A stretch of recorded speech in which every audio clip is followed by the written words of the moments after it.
Got you. Perfect. Um, yeah, we have about like 11, 10 questions for you. Okay, Uh, cool. Could you just give me some context on what your senior project is? yeah, of course. Okay, so our initial goal, our initial idea was, like we obviously saw a lot of the news stuff um about the like Trump's AI bullshit plan for like a master's level course in Yep. DC.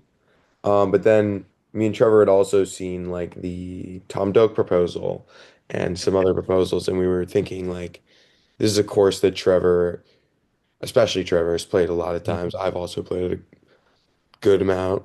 Yep. Um, and like even like at our school, it's like a pillar of our school community. Um, Totally. and we know it's a pillar of the broader DC community.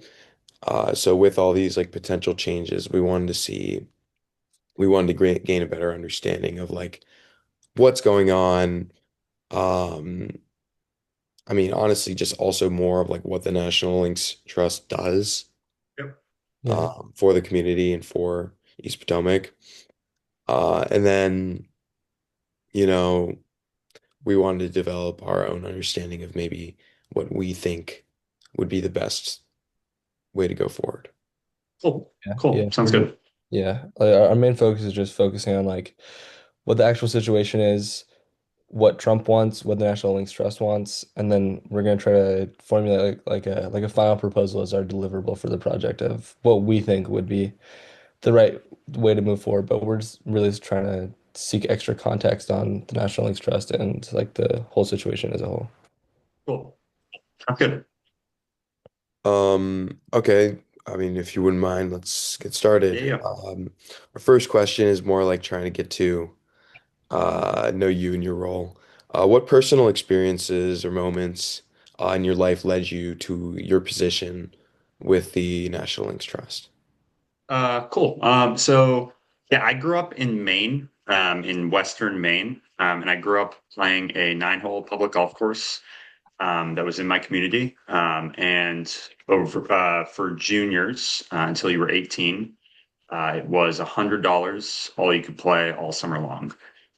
So grew up just getting dropped off at the golf course by my dad, played with my buddies till dark. He'd pick me up, I'd go home.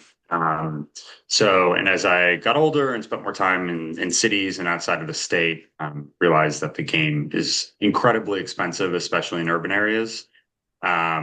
So in 2021, when National Links Trust started, 2020, when Links Trust started, I saw the mission and was like, I want to work for that organization. So over the course of 2 years, kind of kept in touch with Mike McCartan, the co-founder, and then Clark Pastrick, who was the first employee. Just stayed in touch and eventually kind of volunteered at the right time and was able to get a job. Because at the end of the day, like you can grow the game through programming. Like, organizations like First Tier are fantastic, but if you don't have facilities that are affordable and well maintained, none of it none of the golf ecosystem works, and it's impossible to grow. So that's kind of where I came from, and realized that I was in a real position of privilege growing up, having something that was so affordable for my parents to pay for me to play the game, and want other people to have that same experience. Yeah, that makes a lot of sense. Yeah, thank you. It's a great answer. Our second question, I mean, is more like general, but like what makes East Potomac such an important place for the Washington, D.C. community? I think you already touched on it, like the affordability. But beyond that, I mean, it's obviously a historic course. Yeah. Um, been there for over 100 years. Yeah, I would say I mean the two pillars there are one, the affordability. Um, 18 holes on a weekend on the blue course walking is $48. As far as I know, I don't think there's a course within 50 miles of that is at that price point. Even other municipal golf courses, right, like that are well maintained, that are fun to play, you're looking more at like 60 bucks plus. So I think that's a huge component, is it is the most affordable show in town, and we pride ourselves on that.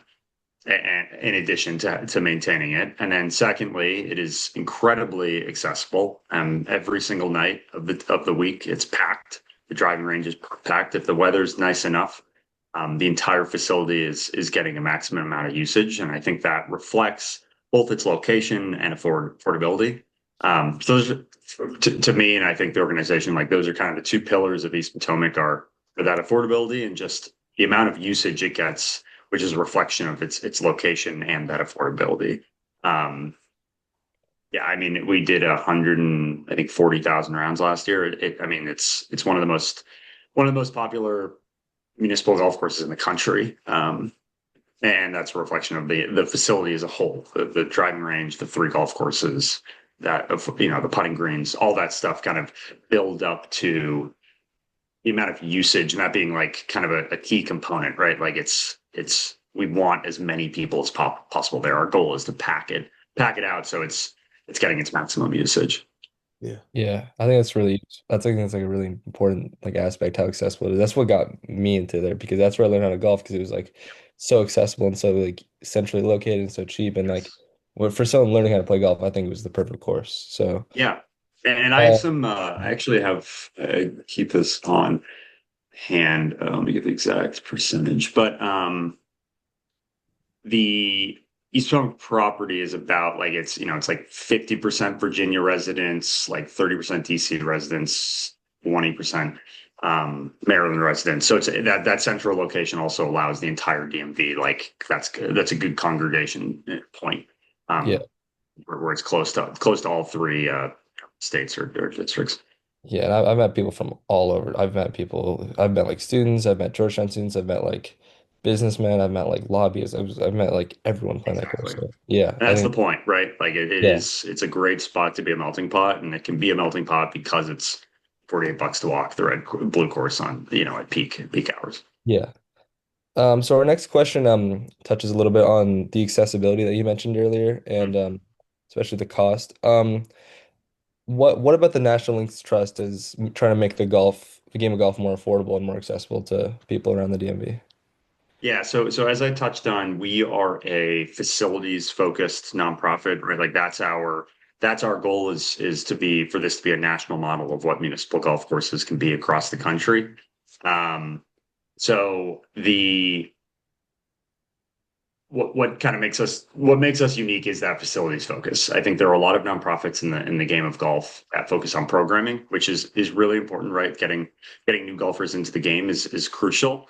But we want to make sure that we're providing both an affordable experience, but also a really well-maintained experience, Mhm. and realizing and promoting that those are not two mutually exclusive things. You can have affordable golf, you can also have really good, well-maintained golf. And East Potomac, Langston, Rock Creek, that's where we're trying to marry those two concepts, um, and make those not an exception to the rule, but the rule itself. And part of that is also architecture. It's producing golf courses that are easy to maintain. Little things like making sure there aren't too many irrigation heads that need maintenance, because all of that kind of comes out in the final cost for patrons.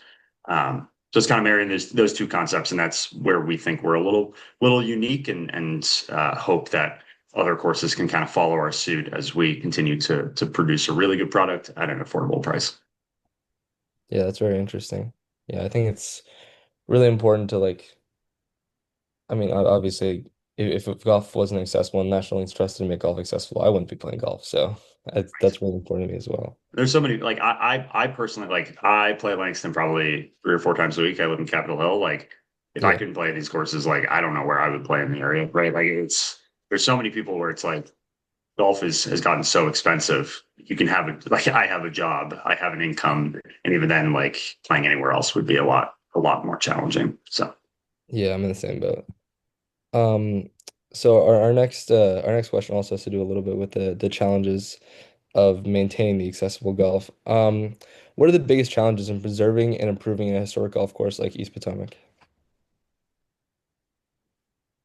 are you more interested in the East Potomac property specifically, or are you more interested in that general concept of like what are the challenges of improving a golf course? I I mean, would say probably we're a little more interested in East Potomac specifically because we're like that's mostly like that's the I think spot of most contention between the Yeah, National Links Trust and President Trump, and that's the one that's personally the most important to me and yeah, Steven just because of our of course, experience there. And it's not to say that obviously Langston and Rock Creek are still really important storied golf courses. It's just for sure. East Potomac is like the one that's like our Yeah, main yeah, focus right now. So yeah. yeah. So I think, I mean, so like you've both been on the property. It is. And you've probably been there when there's like high tide and you kind of see the water kind of going over like the barriers that go around the islands. I would say like specific to that property, that's kind of the biggest challenge is that it's a man-made island in the middle of a river and the like water table is very high, like right below beneath the surface. The drainage is not very good. I'm sure you've been out there after a rain event. There's puddles everywhere. It's just like it doesn't drain very well because it's so flat. So East Potomac in that specific situation, like it is that's kind of the biggest challenge is like maybe less of an architecture problem and more of like a civic engineering problem, where you need for a golf course to be functional, you need water to shed off of the high playing areas, so the greens, the fairways, the tees, and at East Potomac that is very challenging because it's flat and it's also not far above sea level. I mean, we're talking less than like we're talking like 5 feet above sea level, which, if there is a flood at some point, right? If a big storm Yeah. comes up and there's a big storm surge up the Chesapeake, East Potomac is not in a great position there. So, like in terms of like specific engineering challenges of East Potomac, that is very unique to that property, and I think makes any renovation, whether done by us, done by the government, certainly challenging. Yeah, that makes sense. our next question is kind of getting more into the current political happenings. Mhm. But I mean, like, we were just curious, when the conflict involving the president became public, how did it Mhm. affect the National Links Trust and y'all's mission? Yeah, so we had a lease to operate the three municipal golf courses in DC. That lease was with the National Park Service because the course is on National Park Service land. That was a 50-year lease that was then terminated in late December. So since then, we were operating the golf courses without a lease at the request of the Department of the Interior, which National Park Service falls under. That request was because they didn't have any other, they didn't have like a backup plan to operate the golf courses. So if we didn't stay, the courses would have to close. Um, so that put us into a lot of flux, right? A lot of um, couldn't really project what the future was going to hold because we had no legally binding document that had us operating there. Um, and then on last Friday night, we announced that there's an agreement for a new long-term lease at Langston and Rock Creek, and then an agreement to continue to operate East Potomac until until the administration had a shovel-ready project ready to go. Um, so we're going to end up in a place where nothing has drastically changed, and I think also the only impacts over the last few months were we had difficulty staffing East Potomac because of the uncertainty, right? It's hard for someone to take a job without knowledge of how long the golf course was going to be open for. Um, but we're in a better position now, assuming that we get those agreements across the finish line. We still need to like sign the lease agreement and make sure the language makes sense, but we have like a MOU, which is a memorandum of understanding. So the idea is that it's kind of an agreement to work on an agreement, if that makes sense. Um, so yeah, Yeah. And I had one quick follow-up question. yeah. So, how long do you anticipate like the project by Trump to take? Because if I'm gonna be completely honest, if they don't get it started by the time he's out of office, I don't think it's gonna happen. So, how long do you anticipate like East Potomac's gonna be still under your guys' stewardship? It's hard to say. As far as we know, I don't think they have a plan ready to go. They've also committed to going through the extensive compliance process that it takes to do a major renovation like that. Um, there are also active third-party lawsuits with that are currently going through the courts in regards to their movement at East Potomac. So I cannot say how long it will take. I know that those are two external factors that they have committed to. One, the compliance process, they've committed going through that. If they don't go through that, I would imagine there would be more lawsuits. Um, so you can probably make your own extrapolations from that, those two factors. But I can't speak to exact timing. Truly hard to say. But those two factors will certainly play a role. Yeah. Our next question is kind of a follow-up, and it's kind of a two-parter here.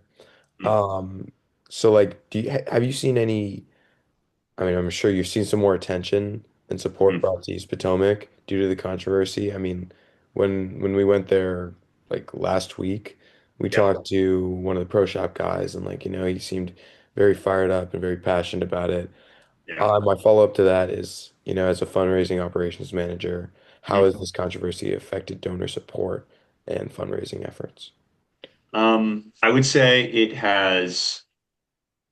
We've received a lot of support from people via general donations, but as a golf nonprofit, a lot of our funds can come from events at our golf courses, right? So like highlighting our golf courses, bringing people there, and using those as fundraisers. Um, and we have had to cancel one of those because of the uncertainty, right? So we couldn't, without any commitment from the administration, we couldn't plan. Typically, it's taken 4 or 5, 6 months to plan an event, and we couldn't plan any of those events at our golf courses without that commitment. So we've seen a lot of support from the community in terms of like general donations and our annual giving program, but it has made it more challenging in some ways in terms of hosting events. And we're hoping with some certainty here we can start doing that a little bit more at the courses. Okay, that's interesting. Um, so I guess this is a more broad question regarding not just East Potomac but other golf courses. What does the situation reveal about the larger debate about public land and who should have access to it? Um,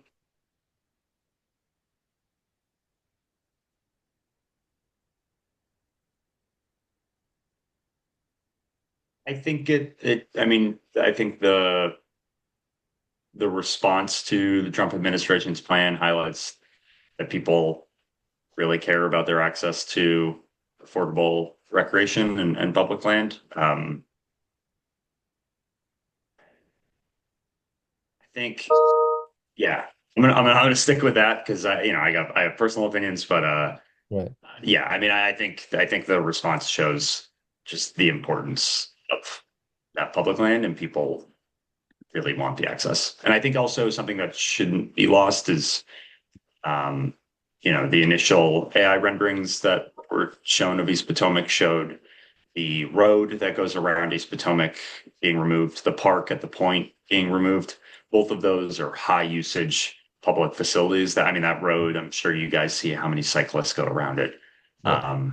Those things are crucial to the DC landscape, crucial to public land use. Um, and I know that like the Washington, I want to say Washington Metro Bike Association. I think they're called like WABA or something like that. They put out a petition against the proposal too, because they use that island is used by so many cyclists. Um, so I think that's the kind of what makes East Potomac interesting. Is yes, it's a golf course, but it's a golf course on an island with like a lot other usage, right?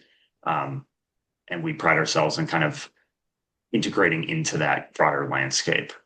Cyclists come to East Potomac to get a drink after they go around, and we welcome that. We want that. We want to be part of the community that is that broader island. Yeah. Thank you so much. We have one last question, Yeah. and it's kind of like a looking ahead question.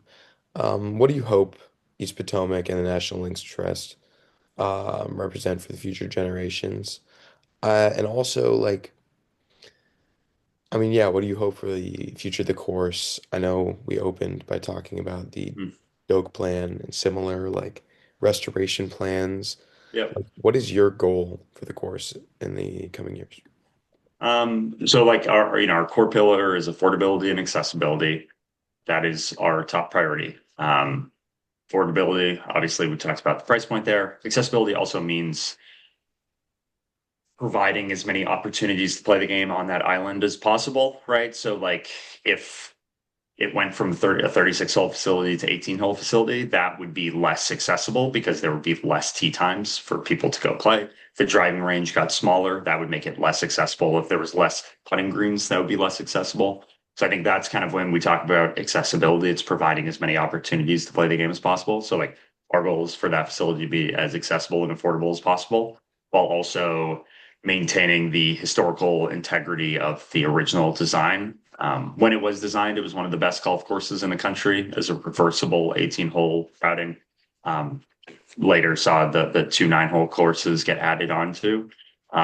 So, first two pillars are affordability and accessibility, and then second is that historically minded renovation. And if that's what the administration has in store, that's great. I think that'll be great for DC residents. If that's not what they have in store, then I think that could be less great for DC residents. In my, that's my personal opinion, but those are kind of the three pillars in that order, right? Affordability, accessibility, historically minded. Um, so those are the three things we're hoping for, and as long as those are fulfilled, I think we will be happy with how things turn out there. Of Thank you. Awesome. Thank you so much for your course. time. My Um, pleasure. Reach out with any other questions that you have. Happy to answer over email or find some more time to chat.